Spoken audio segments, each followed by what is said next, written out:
President wa bũrũri ũcio Namibia Hage Geingob akuĩte thutha wake gũkorwo akĩamũkĩra ũrigitani thibitarĩ-inĩ ũmwe mũciĩ-inĩ mũnene wa bũrũri ũcio wa Namibia. Geingob akoretwo akĩrigitwo mũrimũ wa kansa ya mũthiori kuma rĩrĩa athurirwo ta president mwaka wa 2015 na akuĩte arĩ na ũkũrũ wa mĩaka 82.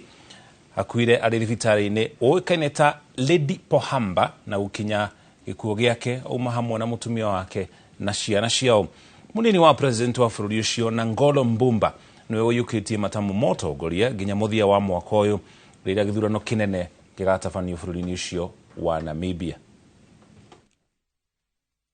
Today, Sunday, 4 February 2024 at about 00 hours 04 at Lady Pohamba Hospital. At his side was his dear wife, Madam Namibia Hage Geingob, and their children.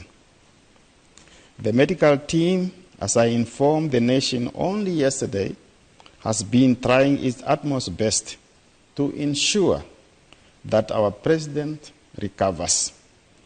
Regrettably, notwithstanding the team's spirited effort to save his life, sadly, fellow Namibians, he passed